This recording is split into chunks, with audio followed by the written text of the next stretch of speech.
Everyone. My name is Susan Copeland. I'm the Executive Director of the Polk Education Foundation, and I serve as Chair for the Consortium of Florida Education Foundations. We are delighted to have such a great group with us this evening, and we certainly have plenty to celebrate with several outstanding partnerships represented in this room. With us tonight are representatives from member foundations from all over the state who work in partnership together to support one another's work. From the top of the state in Escambia County, to Broward in Southeast Florida. From small foundations like Franklin with about 1,200 students to nearby Hillsborough County with almost 200,000. Even if we rarely get the opportunity to see one another except for occasions like this, I think most would agree if we were to pick up a phone and call a colleague with a question or a problem, we'd get help. And that's very unique and one of the great things about the CFEF. We have tremendous private and public sector partners represented this evening, all who support our work, helping us raise collectively more than $50 million a year for locally driven initiatives to increase student achievement in our state. You will have the opportunity to meet some of them later this evening. We also have several volunteer board members of our educations who have made, members who have made the effort to join us here this evening. In lovely Sarasota. As a matter of fact, from our host county, we have several representatives that I'd like to introduce. We have with us the school board chair, Jane Goodwin.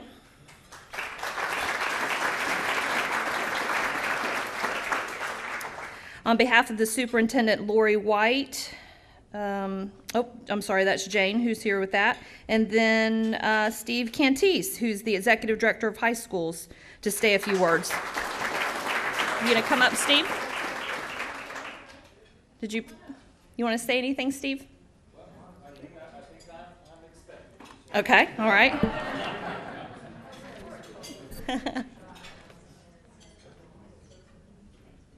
Thank you.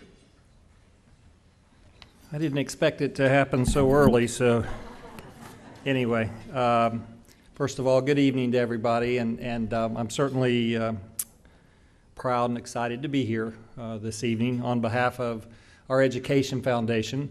Superintendent Lori White asked me to come in her stead today to talk about the relationship that we have with our Education Foundation, not to mention all of our partners in Sarasota County. And we have incredible support for education in Sarasota County. I'm the executive director for high schools, so I have the job of working with approximately 10, 11, 12,000 high school students. If you count the charter schools, you don't count charter schools, however we figure it these days. But we have a lot of high school students, and certainly the ultimate goal of graduating our students. I just had the opportunity to attend 7 graduations in 3 days. And you would think that would be a difficult task, but it's incredibly gratifying and exciting each and every one. Sometimes I'm like a Saturday night at 8 o'clock, I'm dreading it a little bit, but once I get there, it's an amazing opportunity. So I want to focus on our one partner, the Education Foundation of Sarasota County. And Susan Scott, where's Susan? There she is, way back there. Raise your hand again. Susan and I have been working, let's give her a round of applause. And I always tell Susan, I said, we've got I don't know, 320, how much is it, Jane? A $320 million budget or something like that. It used to be $400 million a few years ago, unfortunately. So that tells you we had to make up a difference in a few places. But probably the biggest, when I look at dollars spent and impact on my students in Sarasota County, our students in Sarasota County, that's the old high school principal in me. My students, it's my school. It's like, but anyway, probably the Education Foundation and the dollars we spend on this literacy campaign is one of the best returns on investment that you will ever see. And I'm going to talk a little bit about it. Let me tell you what that $50,000 gets us. I'll be out of here in 2 minutes, but I am the gratification that I get and our people get from working with our education foundation, I just can't put it into words. And I tell Susan that every year, and it does sound a little corny, but I don't know what we would do without this $50,000. You know, again, we got a $320 million budget, but this $50,000 means so much to my principals, our principals, and myself. So this coming school year, which we've already decided that we're going to refund the project, it's a literacy. It's a secondary literacy project. And we started 5 years, this, like I said, it'd be the 5th year. The focus has been on integrated literacy development to high school level. And it's moved towards, of course, developing our teachers in the Common Core. And the goal is to impact all of our high school students as we prepare them for the challenging and rigorous literacy objectives that they're going to be expected to meet in the workforce or in college readiness. And our intent with this grant, this $50,000 grant, is to impact every student at the high school level. $50,000, impact every student at the high school level sounds kind of difficult, but we find ways to do it everywhere from intensive reading students to advanced placement students. This $50,000 goes to, we've developed literacy leadership teams at all of our high schools. And that's an interdisciplinary group of teachers, and they may be English, math, social studies, science, physical education, the arts. We always include the arts in everything we do here in Sarasota County, and they're an integral part of what we do in our literacy teams. But with that, we provide 2 planning days with our ELA specialist, English Language Arts specialist at the district level, and she works with these schools to develop a very comprehensive literacy plan each year for each high school. And we monitor that throughout the year to make sure that the schools are staying on track. There's an expectation of performance built into those plans. And then we just started today, and the grant for this year that goes through June 30th, we brought 150 teachers in to start to continue our Common Core training. And we brought a national presenter in, professional reading materials. We purchased a book that we will do a book study with all these teachers with, again, with that $50,000. That comes out of that. We do an English writing workshop, and this is the return on investment part. Every 9th and 10th grade English teacher is required to attend this writing training every year. We do two days of training a year, and we use, I push my administrators into that role of trainer. So I make sure I have administrators from the high schools that are doing the training, as well as teachers. We expect our principals and assistant principals to be instructional leaders, and so we expect them to teach part of the writing training. So every 9th and 10th grade teacher, which touches every 9th and 10th grade student in our district, participates in this training every year. And we update their writing skills based on whatever the legislature's pushed down. And through the Department of Education, we make sure that our teachers are up to date on the most recent expectations in writing. We do the Florida Reading Association workshop every year. The state of Florida does a Florida Reading Association, does great connections with secondary literacy. We make sure we have a team there of 10 to 12 to 15 every year, and this grant has provided that opportunity. And next year, we have the privilege of presenting at this workshop, the Florida Reading Association workshop. And again, that wouldn't have been possible without this $50,000 grant. So we're excited to announce, again, that we've been refunded. This year, we're going to add advanced placement professional development. We've been looking at our advanced placement data. It's kind of flat. We've been pushing more students in this highly rigorous coursework, whether it be advanced placement, whether it be dual enrollment, whether it be Cambridge curriculum. We have a number of opportunities where students are participating in these high-level curriculum opportunities, but we want to make sure that the numbers, the data starts pushing up. We brought the kids in. We feel like we've identified the students that need to be in it. We've provided more opportunities for more students. Now we're going to do more training, and this grant's going to provide us that opportunity to do so. So in the 5 years, I'll give you some general information. The data has improved in every area that we would expect it to. Our reading scores, again, this year have improved. at both the 9th and 10th grade levels. We saw gains. That didn't happen all across the state, happened in Sarasota County. Again, I can attribute a portion of that, a large portion of that, to the grant from the Education Foundation. Our writing scores improved. Didn't happen all across the state, but our writing scores at 10th grade level improved again this year. I can attribute that again to the grant from the Education Foundation. So, if I get a little bit more corny with this conversation, and I'll end it right here. You think about the commercials where people say, well, for just a cup of coffee a day, you can impact a child's life in some country overseas where a student or a child might need help. Well, you know, we say for just a cup of coffee, and not a Starbucks cup of coffee. This is the McDonald's dollar special. For much less than $1 a day, we are impacting every 9th and 10th grade student in Sarasota County with funding that's provided, matching funding from our legislature, which we appreciate, and our Education Foundation, who goes out and finds our local donors. And it really is an amazing partnership, and we're seeing great impact on student achievement in Sarasota County because of that. So. Again, I want to thank everybody here that has some connection with the foundation's critically important to our success. As I said, we used to have a $400 million budget. It's at $320 now, and who knows what it's going to be next year.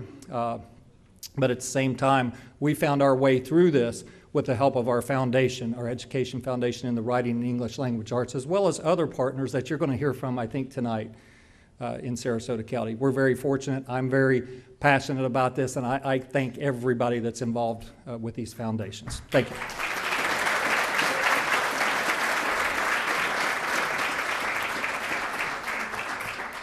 Earlier today, Foundation board members and other volunteer leaders from the individual foundations and constituents met as part of our Voice of Florida Business and Education, which is an alliance that represents the over 1,100 board members of consortium member education foundations and other key business leaders.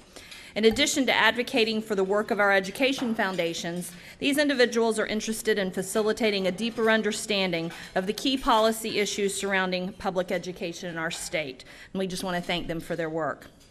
To that end, we heard this afternoon from Lindsay Miller. Lindsay is in the back corner with the GE Foundation as she shared her company's interest in successful implementation of Common Core state standards throughout the country.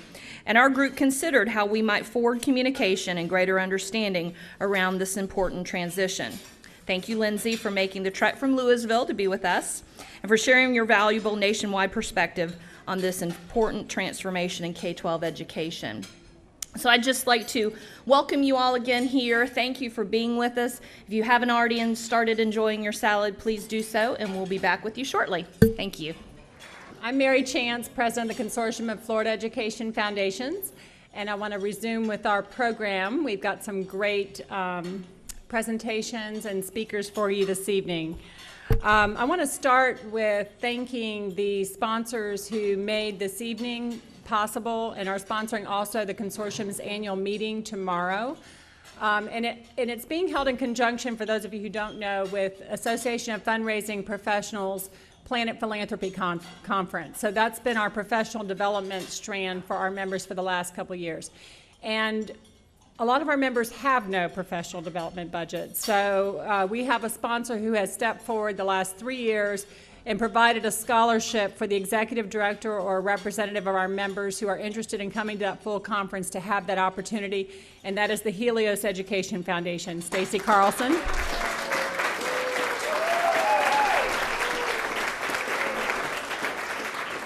Stacy's going to be relieved that I have no thank you for helping us build the foundation of Florida's future brick. We have another little thank you gift for her.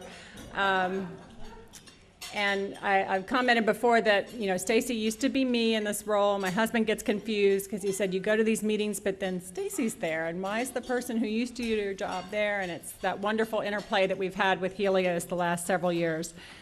We don't have a representative tonight, but with the Public Supermarket Charities, we have been talking with them, and actually Susan Copeland joined me at a meeting with them, and they are going to do a back-to-school awareness campaign for our Get on the Bus Florida effort with rack cards at the customer service desk for 3 weeks to drive people to that website, and we're delighted that we have Publix on board, and they're also a sponsor of this meeting.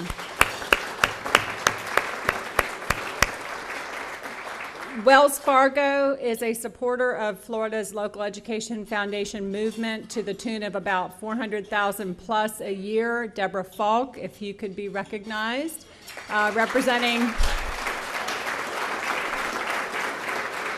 Wells Fargo this evening. Thank you for your continued support. And then we have a new sponsor of our annual meeting this year that I did want to invite to say a couple words because they've got some things that you all may not be aware of in supporting education. That is State Farm. And if I could call on Public Affairs Field Manager Lisa Roy to share a few words with you.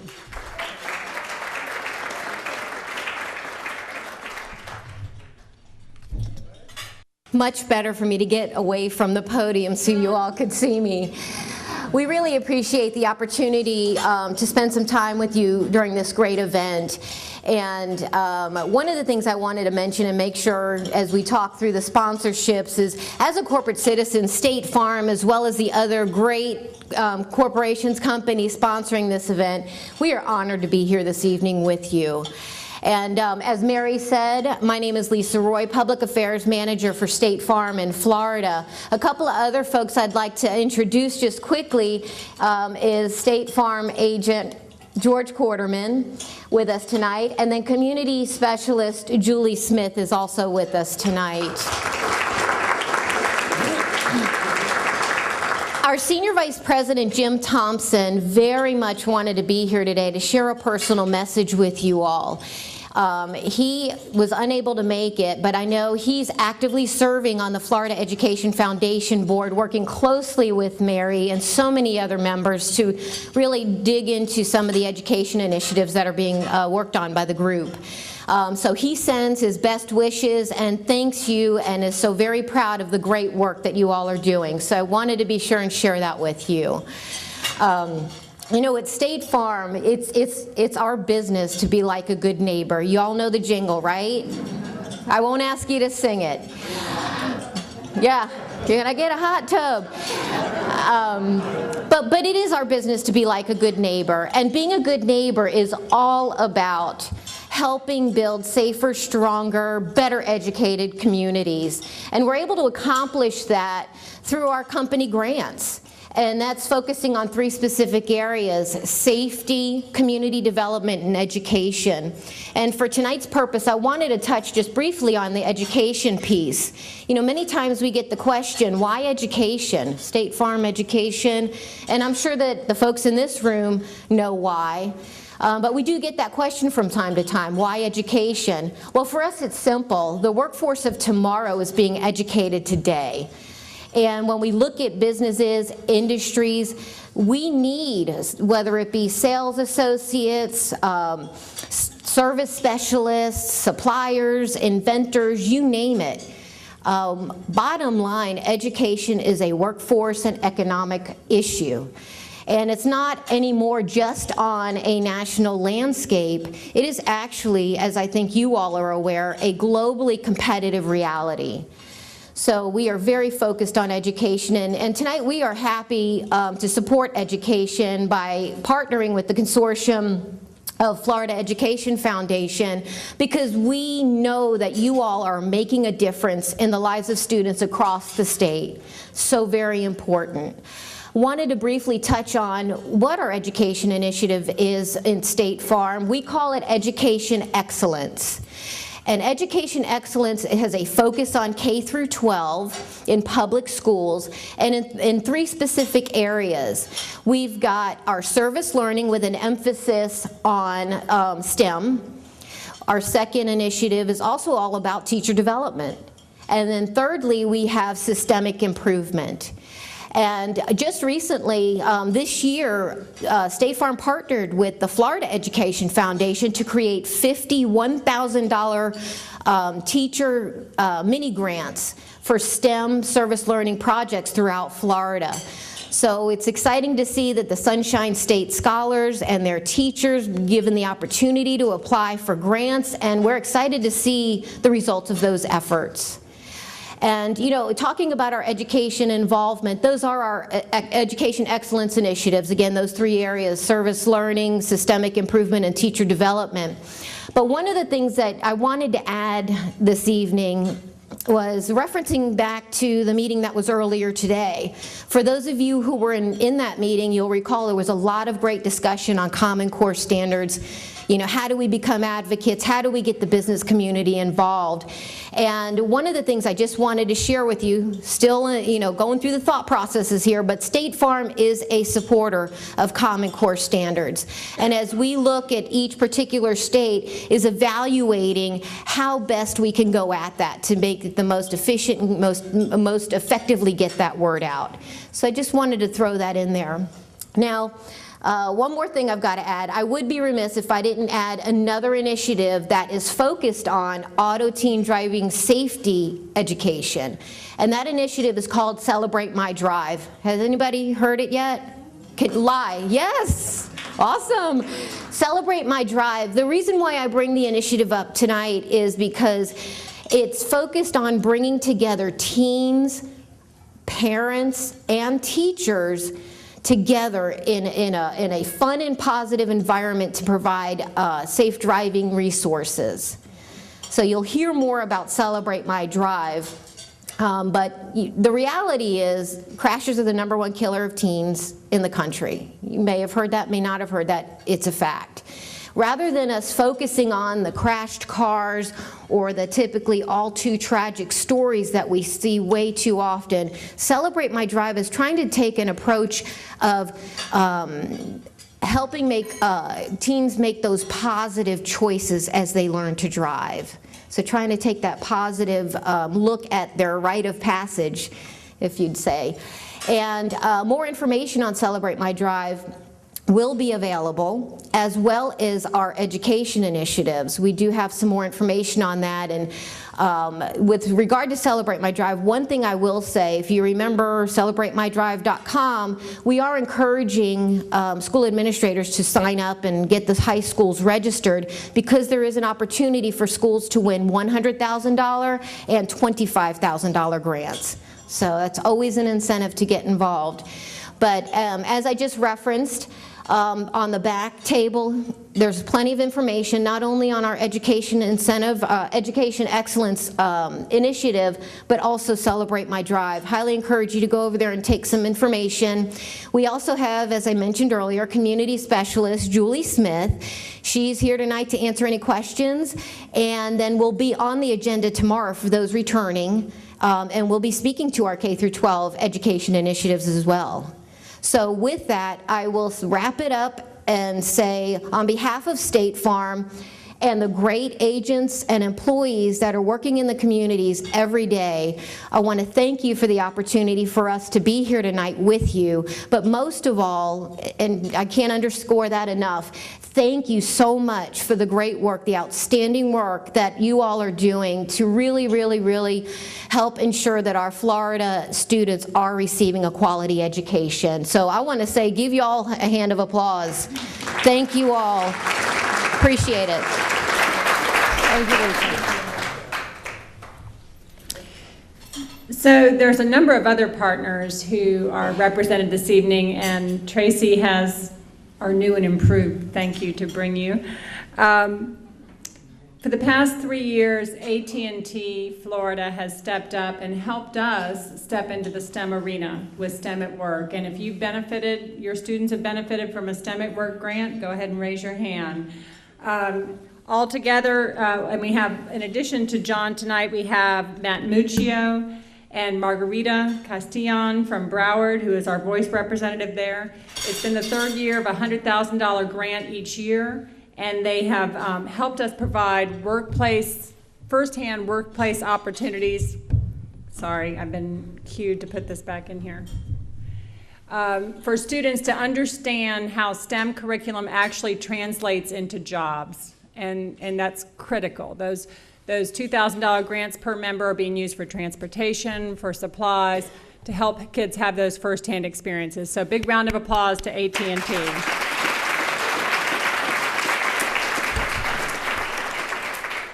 Florida Power and Light, you'll get to hear from Maureen a little bit later, who's been very active with our effort, and also a Broward member, so a Broward board member, so Broward's very well represented this evening, and a tremendous supporter of education in their footprint and a supporter of our statewide effort as well. So thank you, Maureen and Florida Power and Light. Also, tonight we have Swiss Mango. Where are our Swiss Mango folks? There you are. Linda and Christian. And they have been tremendous in-kind supporters the last couple years for not only our consortium website, but also our Get on the Bus Florida website. So thank you very much, Linda and Christian from Swiss Mango. Linda Probst is a board member of the Martin, actually a past board chair of the Martin County Education Foundation.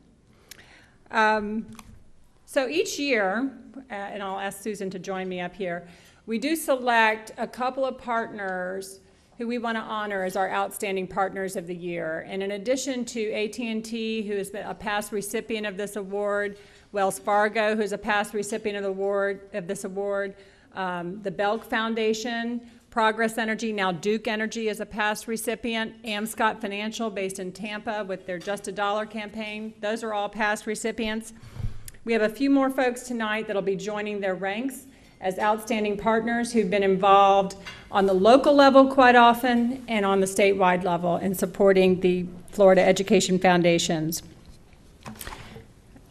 Right now I want to talk about one who started with being involved at the local level, which is where it all happens, and with the Pinellas Education Foundation, a board member by the name of Dan Donovan, who is with Clear Channel Outdoor.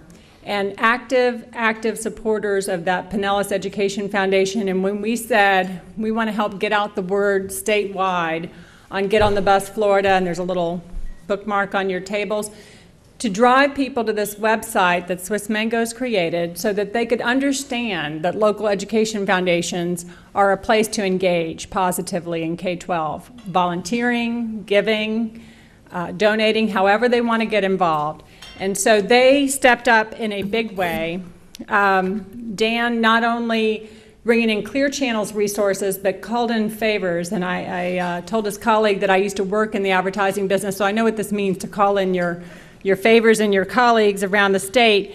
But they called in CBS, Lamar Outdoor, Lakeland Outdoor, and at the end of the day, ended up with almost $300,000 in free advertising for education foundations, 44 billboards all over the state, and they are continuing to drive traffic to that website. So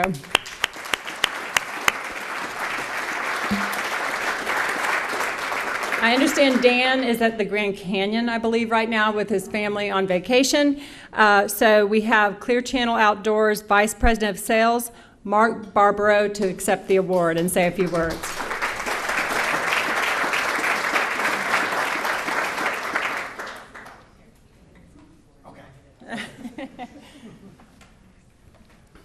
Well, first of all, thank you for having us out here. Dan obviously is in the Grand Canyon. I called him last night, and he's in that area, so I always ask him, what state are you in now? And he was in Utah, and he was hanging over a cliff and doing all this stuff, and his wife was yelling at him, so it was, I knew he was having fun. But it's an honor and a joy for us to be here today. Clear Channel Outdoor, give you a quick background. We are in over 20 countries in the world. We are in about 40 cities, major metropolitan areas in the United States. And in the state of Florida, we have 7 different business units scattered throughout the state of Florida. So we're proud. We're here. Over 300 employees in the state of Florida alone for Clear Channel Outdoor. And nothing makes us happier to be invited to see you all, to receive this award, and those beautiful billboards giving awareness to everyone out in the state of Florida. We have friends throughout the state. Dan called them in, said, this is a great cause, education. Shouts out to the Pinellas Ed Foundation, thank you. And we told them, hey, listen, this is what we're about. This is education. And I want to tell you a quick story about myself. I have 2 young children, so 7 and 5. I'm in the middle of the start of education. And every day, and every day, I come home and I see my 7-year-old. And I love the term educator. I always use that term because that is truly what they do. Our children are taught by educators every single day. And every single day I come home and I see exactly what they're doing, the great they are doing for my kids, my friends, colleagues, everything. So nothing makes us happier than to be here tonight, to thank you guys, to let you know that, hey, we're getting on the bus. We're here. We want to help as much as we can, and we're honored to be here. Thank you.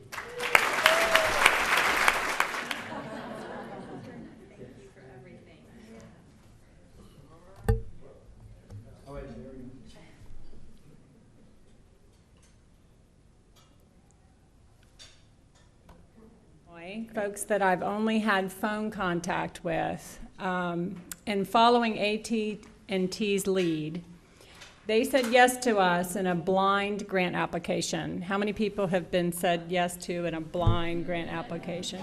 So I wish they were here to feel the love from this group. Our second honoree, but the gentleman, Matt Blakely, who's in Illinois, his CEO asked him to do some other things today, and he kept saying, this is important, I want to get to Florida, but it's not going to be today. Some of you got to meet from the Motorola Solutions Foundation, Patrick Clays, a senior engineer from Fort Lauderdale, who came up and actually handed out those grant awards this past year. But again, AT&T helped us step into that STEM arena and make connections for kids between classroom curriculum and the world of work. Motorola helped us roll out for the past 2 years the first competitive grant opportunity for consortium members. So our members, we had 24 apply this year, 10 were funded at $5,000 each. At the end of the day, they provided hands-on STEM opportunities for 4,000 students, 230 teachers, and they involved 34 local business partners. That's a long way to stretch $50,000. So we will present their award later, but we're very, very proud of the past 2 years' effort with the Motorola Solutions Foundation. And now I'd like to call on Maureen Wilt, our friend from Florida Power and Light, to present our outstanding public sector partner for 2013. Thank you, Mary. Mary said I'm Maureen Wilt. I'm with Florida Power and Light, and I have the distinct pleasure of serving. My role with the company is supporting K-12 education in our footprint in Florida, which is 28 school districts. So it's a wonderful job, and it gets me to connect with all of you here tonight. And so tonight we want to talk about our Public Sector Partner Award.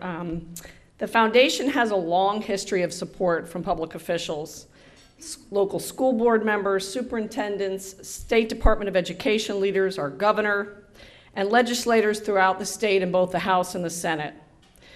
Beginning with Education Commissioner Betty Castor, who I believe is from the West Coast, introduced legislation that said there may be a nonprofit foundation aligned with each county-wide school district in 1984 to when the consortium advocated for the support of the Support Education License Tag that benefits local education foundations in 1994, and with the establishment of the School District Education Foundation Matching Grant Program in 2001.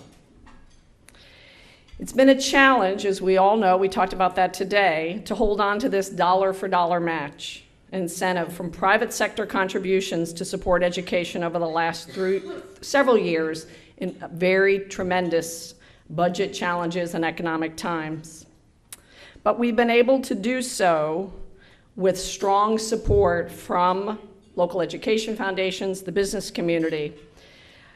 We know that we've been on the chopping block before, but we were not eliminated. And so for those of you that don't know, Florida is the only state to leverage state dollars to encourage businesses like mine and like yours to invest in public education. And think about that. Beyond the dollar impact, this program, our elected officials are saying that they believe it's important to get the business community, civic organizations, and individuals invested and involved at the local level in a very, very meaningful way. Several legislators are past recipients of our Outstanding Public Sector Partner Award. Many have been involved in their local education foundations. We have honored House Speaker Will Weatherford, Senator John Legg, Senator Bill Monford, Representative Eric Fresen, Senator David Simmons. All of these were recipients of these awards in past years. In early years, now U.S. Congressman Gus Bilirakis was an honoree based on his instrumental role in securing significant funding for our state matching grant program when he was a Florida legislator.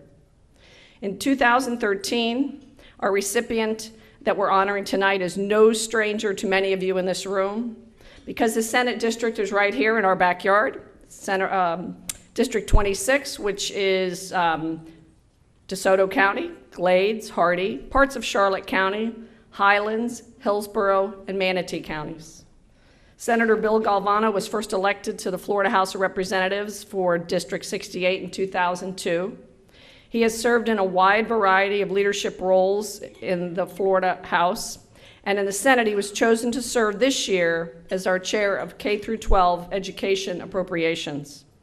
Not only because of his leadership skills, but because the Senate president knew that this was an area that was a top priority for him. We're proud to say that Senator Galvano is a product of our Florida education system, graduated from Sebring High School, earning an associate's degree from Manatee Community College, and then going on to receive a bachelor's degree from the University of Florida and a law degree from the University of Miami. So a couple of sweatshirts in that household. He is a former Education Foundation board member and might be the envy. Certainly when I read this article in Broward County, I thought, where is that in our area? Because of this golf tournament that you have that raises a substantial amount of money for the Manatee Foundation. For the past 17 years, Senator Galvano has organized this tournament in honor of his father and has raised over $2 million to benefit Manatee Education Foundation.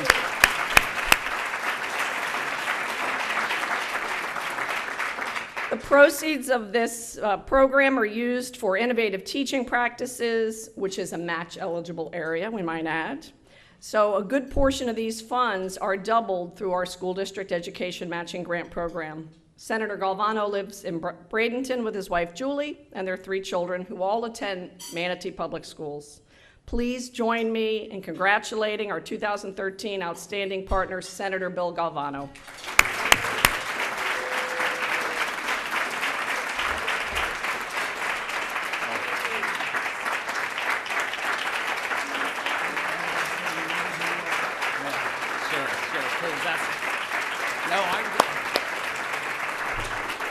So you all can, wow, this is quite an honor for me to be awarded in this room filled with people who really make it happen. I mean, it's each and every one of you that are really out there making a difference. Our educators, our corporate partners, our consortium directors, the people who participate on the boards and are out there on the front lines, because you all understand, like I understand, that there's nothing good or bad in society that can't be related back to education or the lack thereof.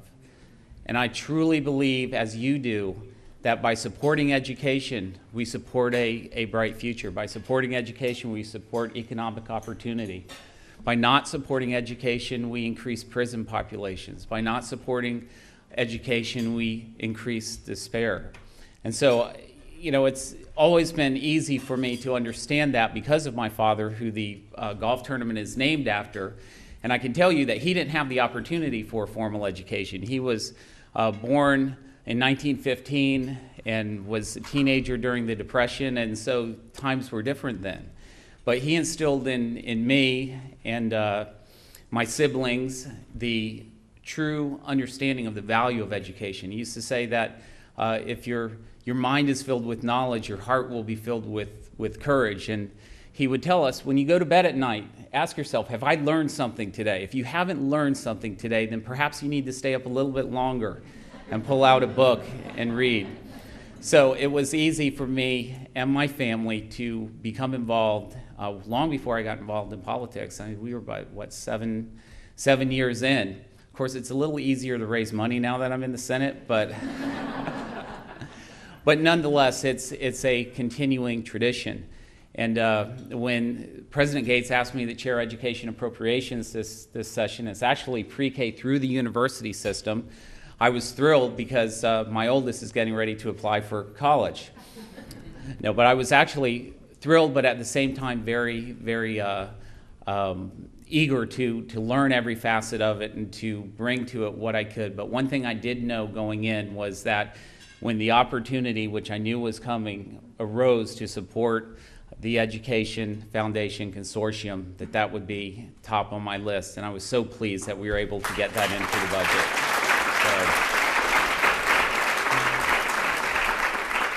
And I'll leave you with this. You know, we talk about the money raised in the tournament and what we do, and I've already told you how important each and every one of you are to the education process, far more than myself or my colleagues.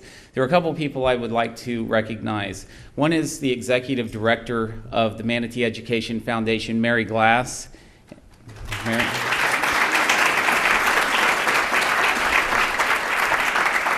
And to her right is my legislative aide, Kathy Galia, who also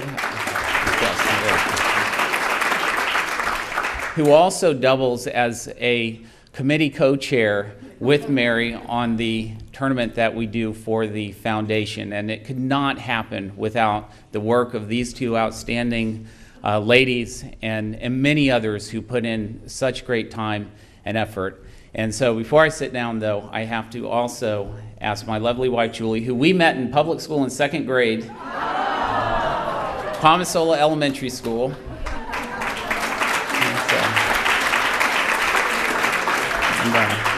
I think I asked her to marry me in 3rd grade, and it took her some 20 years later to respond. But anyway, it's an honor. Thank you for this wonderful recognition, and God bless each and every one of you.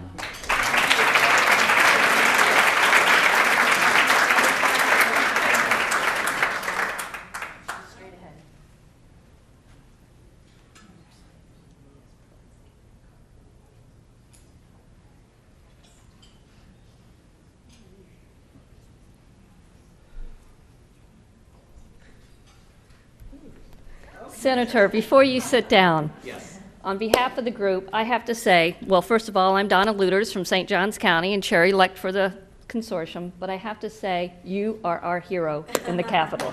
Thank you, thank you, thank you for everything. And wait a minute, and it's because of what you've done, you have challenged us to match that $4 million.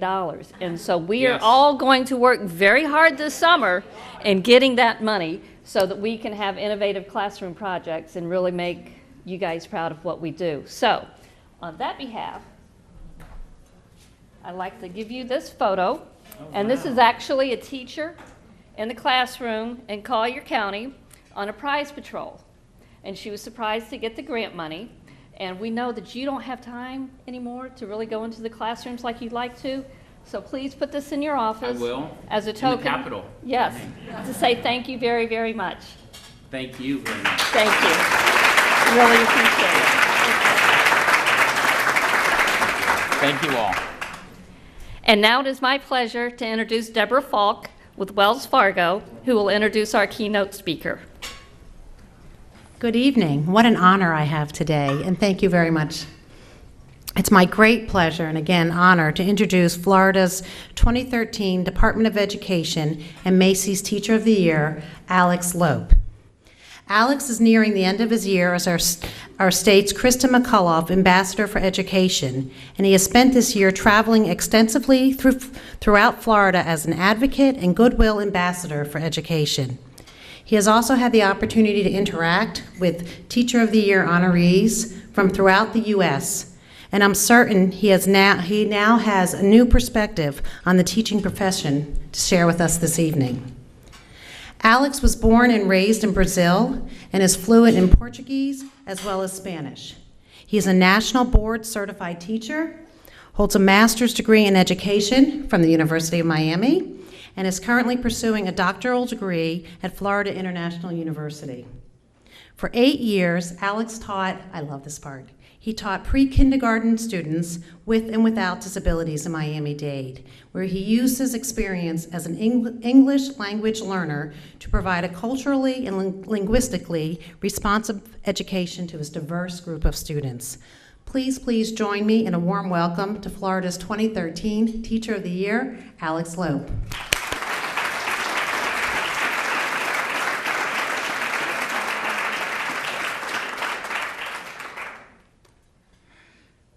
Thank you and good evening. I guess some of the information that I'm going to share tonight is a bit redundant. I tried to do a little bit of research on the honorees and to see what it is that they have that is in tune with my educational philosophy. So if I sound a bit redundant, please forgive me. So I'm at the end of my year as the Florida Teacher of the Year.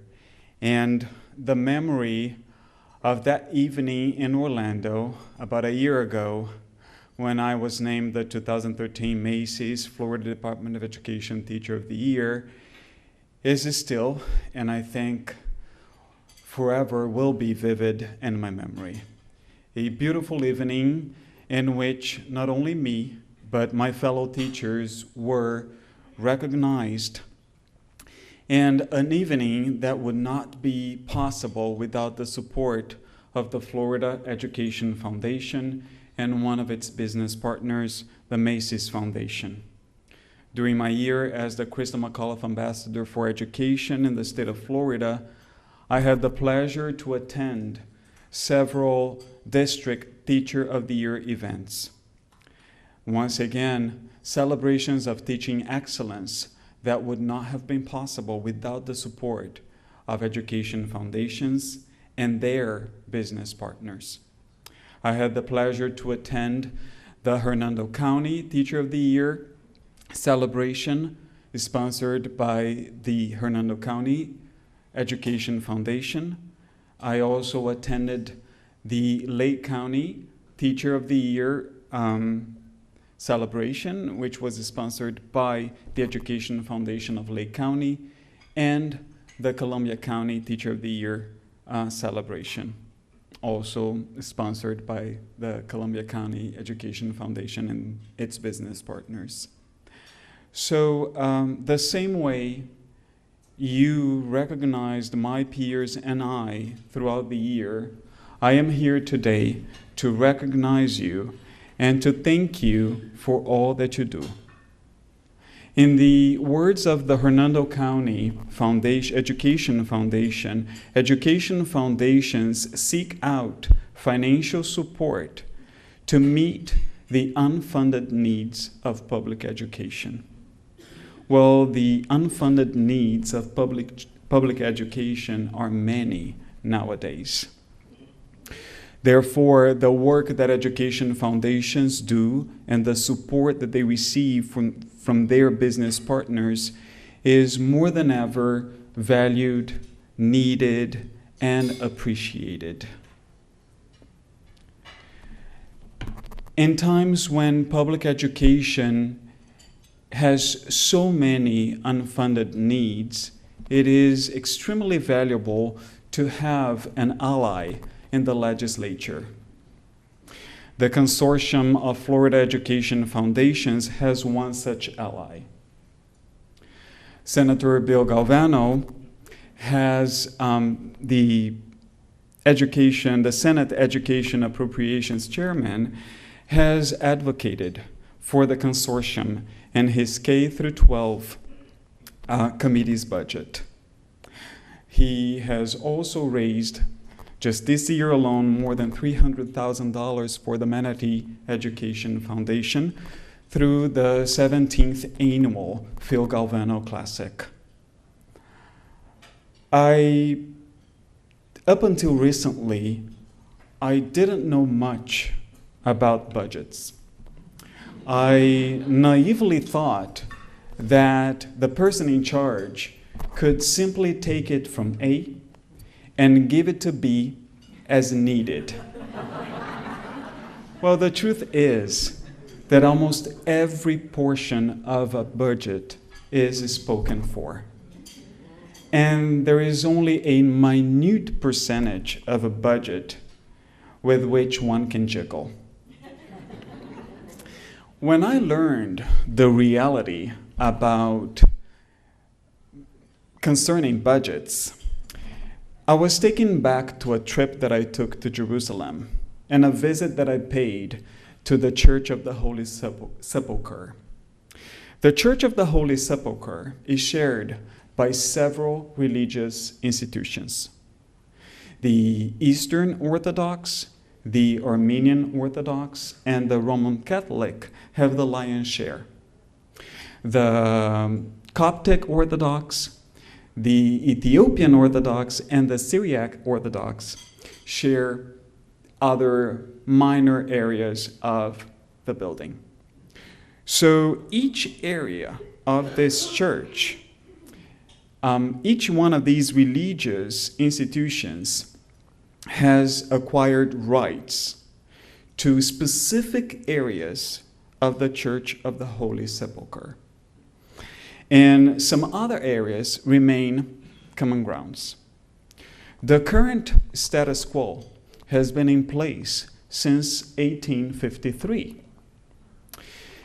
In the summer of 2003, so basically 150 years later, a Coptic monk decided to move his chair to the shade. The Ethiopians saw that move as hostile. And as a result, 11 individuals were hospitalized. So, Senator Galvano, I thank you for bravely supporting education. I hope that you continue to advocate on our behalf. And I also hope that as a consequence of that, nobody ends up at the hospital.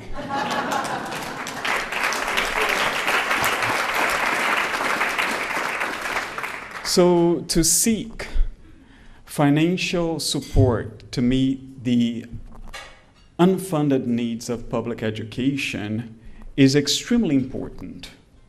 I would go as far as saying that it's vital for public education in its current state of affairs.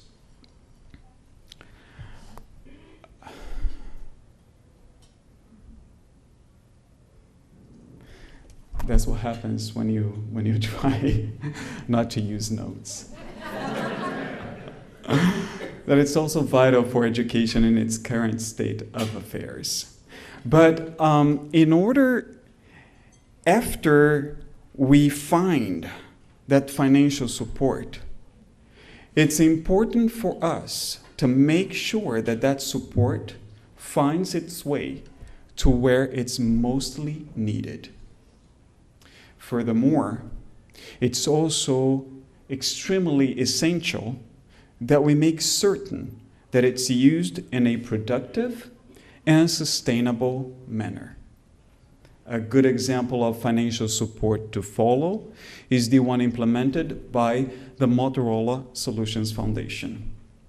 What they do, they provide support to education through grants.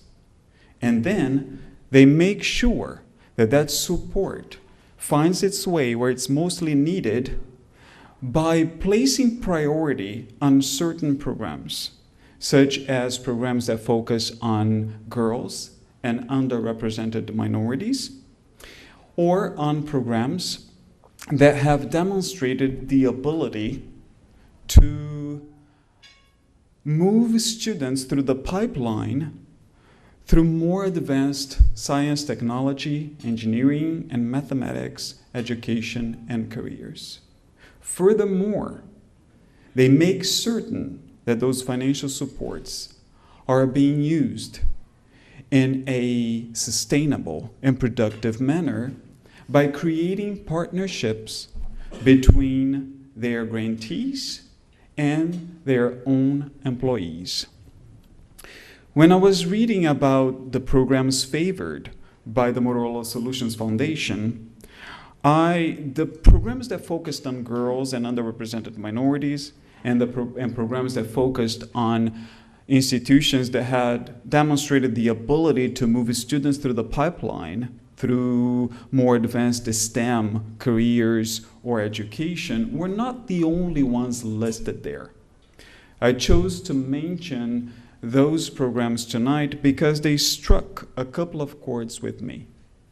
The first chord struck with me was the one that has to do with not allowing societal biases to interfere with the expectations that we have for our students. In this case, there is a gender bias that erroneously make people believe and consequentially make young girls believe that science, engineering, technology, and mathematics is not for girls, but for boys. We have to put an end to the dissemination of the idea that boys are good at this and girls are good at that. We also must put an end to any kind of racial, cultural, or linguistic bias that might prevent our students from succeeding in whatever it is that they choose to succeed. So, thank you. The second chord struck with me was the use by the Motorola Solutions Foundation of the term underrepresented minorities and the concept of an educational pipeline in an optimistic manner. It was the first time in a long time that I saw that term and that concept referred to in an optimistic manner together. Most of the time, when we speak about underrepresented minorities and we talk about pipelines, the pipelines that we refer to are the pipelines that take our minority students from schools to correctional facilities. So I praise the Motorola Solutions Foundation for building a positive connection between the educational pipeline concept and our underrepresented minorities. And I hope that they continue to encourage our minority students to remain in schools and to believe that they can become whoever they want to be, regardless of who they currently are. So, thank you.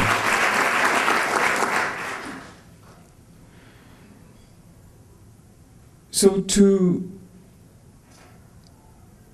get our students to where we want them to be and who we are depends in large part on the communities from which we come and where we grow up.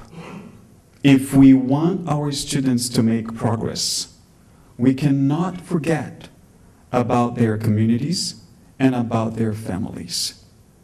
And when I say progress, I don't mean academic progress only.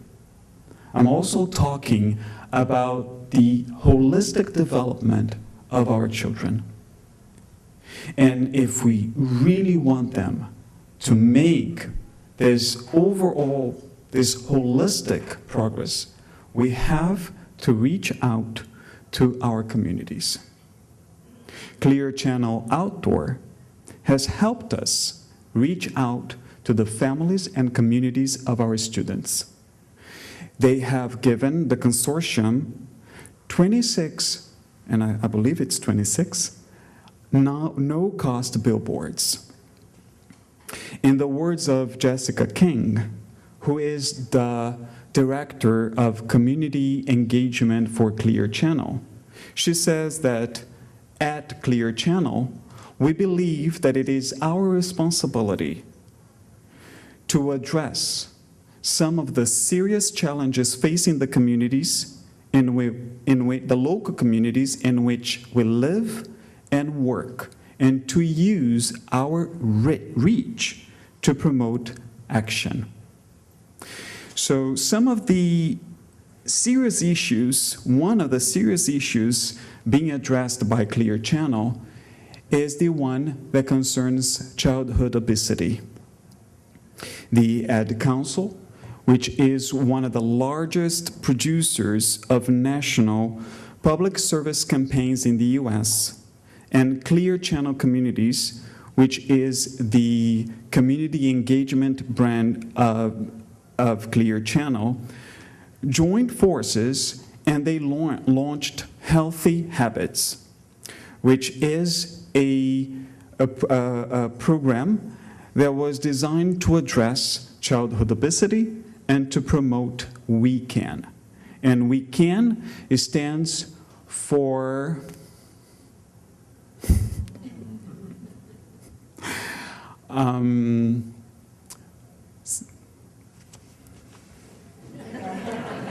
I'm sorry. Ways to enhance children's activity and nutrition, which is a national education program from the National Institutes of Health.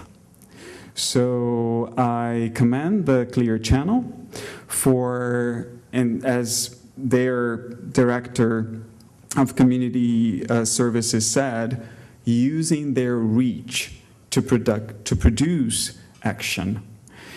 And childhood obesity is being addressed by at least one member of the consortium, and that is the Education Fund from Miami-Dade County. And I'm sorry not to see anybody from Miami-Dade County here today. But one of the programs that they have supported is called Plant 1,000 Guards. 1,000 Guards collaboration for nutrition. Plant 1,000 gardens.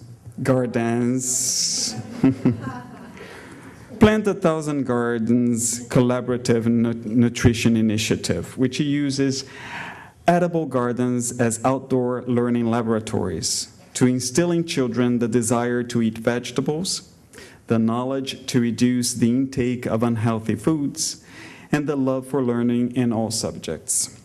And there are two things that I find very special about this program. One of them is that it caters to the holistic development of our children. And the other one, which is kind of personal, is that one of such gardens is located in Carroll State Elementary, where I have taught for the past 8 years pre-kindergarten to underrepresented minorities with and without autism. So, ladies and gentlemen, thank you very much for all that you do for teachers, for our students, and for education in general. Thank you for having me and for allowing me the opportunity to express my gratitude to you for all that you do. Thank you.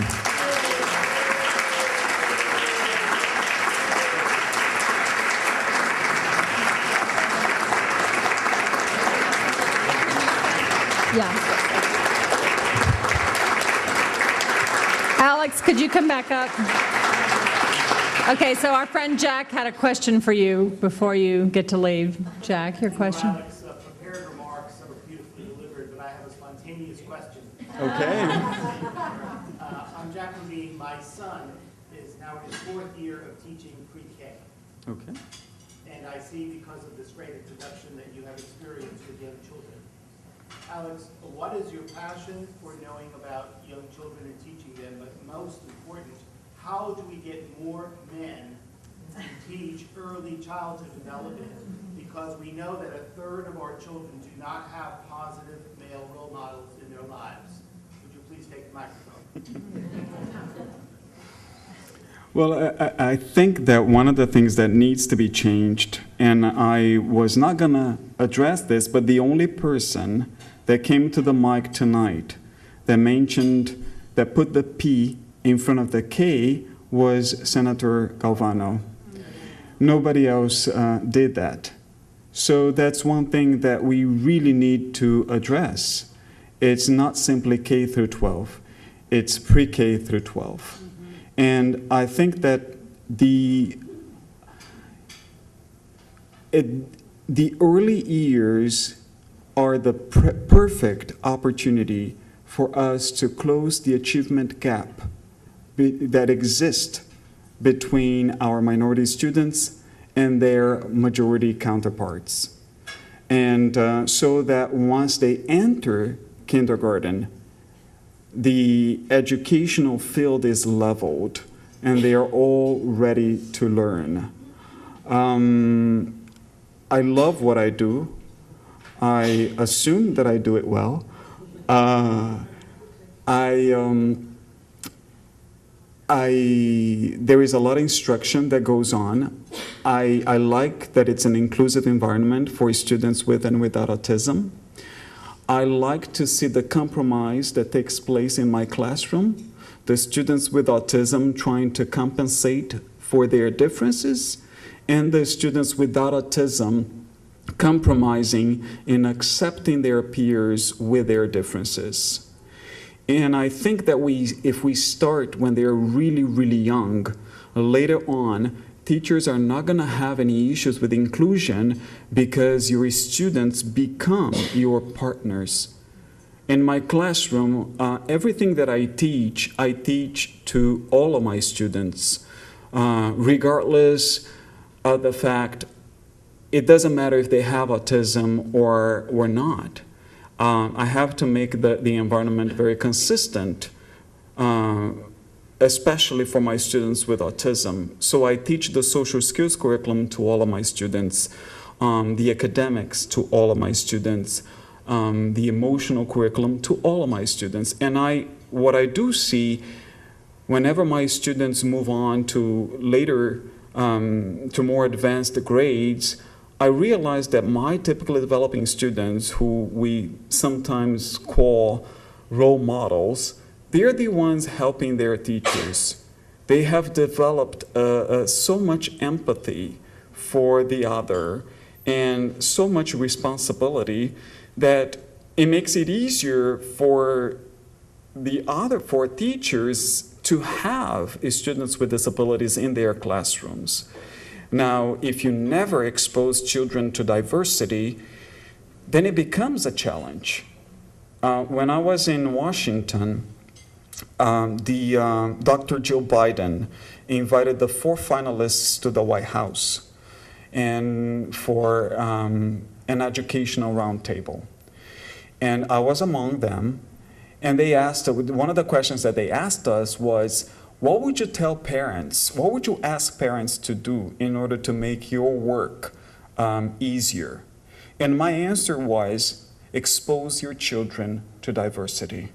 I can take care of the academics, but I cannot take care of, we waste so much time preventing bullyism simply because children have not been exposed to diversity or to anybody who is different.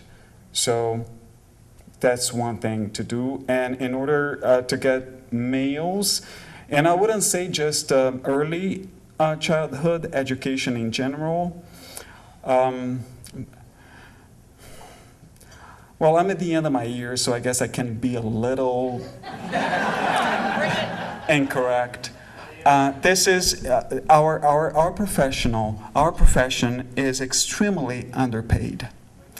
And the thing is that we males, a lot of times, they are heads of households. And it's a big challenge to sustain a household with the salary that you make. And it has become a luxury to a good number of us to teach. And so I don't know what to say. It's a passion of mine. I love what I do. I find it to be extremely rewarding, but I wish I got paid a little more. Thank you.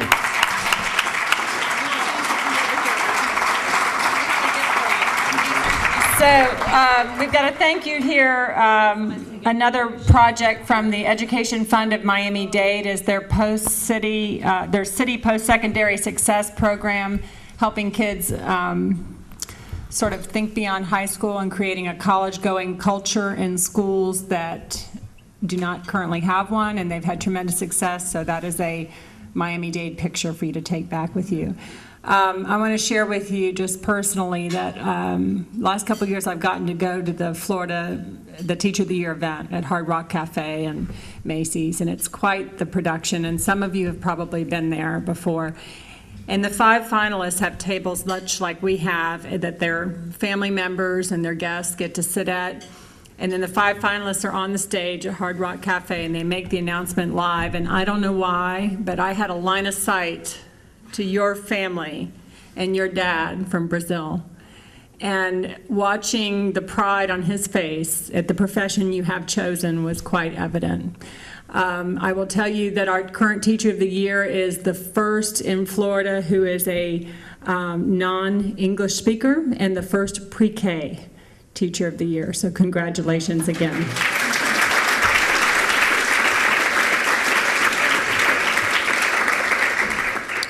So I'm not sure if you met the other folks from the consortium, but I'm going to make them stand. Renee, who's been taking pictures, is brand new with us, our operations and communications coordinator. Tracy Berger, who's been with us part-time for the past year, but will be stepping up as our program director. And then our veteran, Jennifer Petrescu, who many of you know and love, is here kind of helping out here at the conference. But in addition to that, really huge staff and our luxurious 550 square foot office in Gainesville, which really kind of is the center of Florida. So it's not that strange that we're in Gainesville, other than that's where I happen to live, and I've been in this role the past 5 years.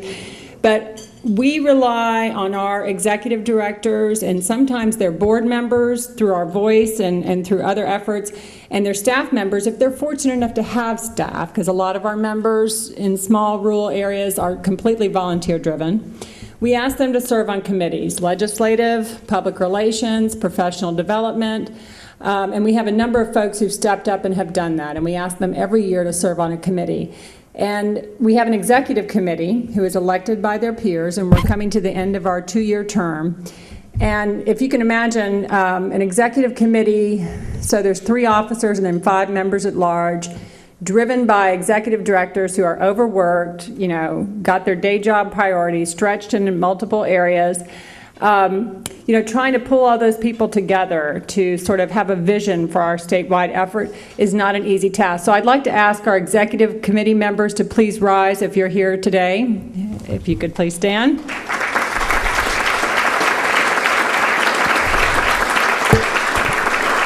And thank them for their effort. So tomorrow we'll vote on new executive committee members for the next 2-year term. And Susan Copeland, who you met earlier from Polk, is stepping down as our chair. And so she has been pretty much cat herding our group. And I don't have anything that's emblematic of cat herding, but I know she's a horse person, so we have a riding crop. Come on, boy. Along with a thank you from all of us for her tremendous effort the last couple of years. Okay. Thank you. Renee.